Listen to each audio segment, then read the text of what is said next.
الله علیه وسلم مبارک دومره سخی انسانو چې یو ورځ د مبارک ته چا شوده راوړل بیبیانو ټول ورسره محبت چې کور کې به شوده پیدا شونه دوی ته به ډالۍ لګل نبی خپل بچی ته شودو جام ورکوي دا نبی اکرم صلی الله علیه وسلم ته یوس هغه مبارک حکایت کوي وی چې ما د شودو جام رحمت عالم ته ورکا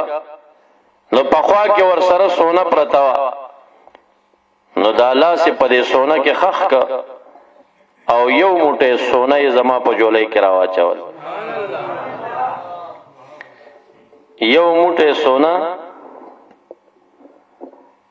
یاره چې کیلو نه نو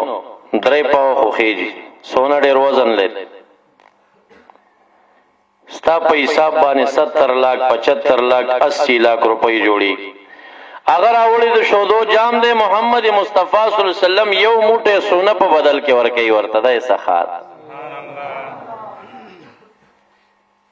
د مسکنت او د غریبۍ او د فقیرۍ قصې چې ما ته اورېدلې دي دا حقیقت دی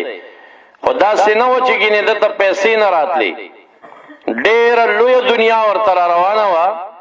خدای عزم کړو چې سره زر او سپین زر درهم او دینار به زما په کمره او په کوټه کې وشپم نه تیری دا اراده و چې څومره به مراغلی چې نور به پریوتې نو د بیا خیرات کړی وي یو ورځ د نجران جزیه راغلی و 2000 جوړې وي ورسره د سپینو د سرو زر روپۍ وي خرپی بارو خردوم رڑی راو سحر کی راو رسیدل بلال حبشی رضی اللہ تعالیٰ عنہ تا مبارک سے فرمائی وی دا واخلا او دا مدینی منوری دی کسو کی گرزے گا کنڈ یتیمان و ضعیفان گورا دا پی تقسیموا او چه ما خام نور پریوزی چه یو روپی دیم پرخینوی دا ټول خیرات کا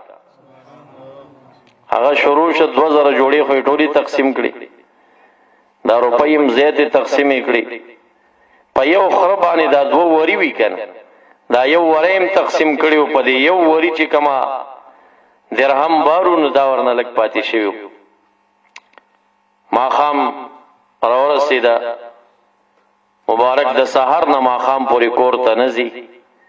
وې ځکه د دې پیسو ذمہواری زما په غاړه ده ما ته آرام ناراضي چې دا روپۍ سو ختم شوی نه وي نو بیا پختنه کوي چې پیسې پاتې دي وی چاو یو خر باندې سمال پاتې شوی دی اې د ماقام منځ کې څه خلک وي هغوی ته ورک ماخستن چې شی اوسم پاتې دي اوسم پاتې دي وی ماخستن په جمع کې سوکراله فقرا غي ته ورک هغه ته ورکړي وی ختم شوی وی نو سم پاتې دي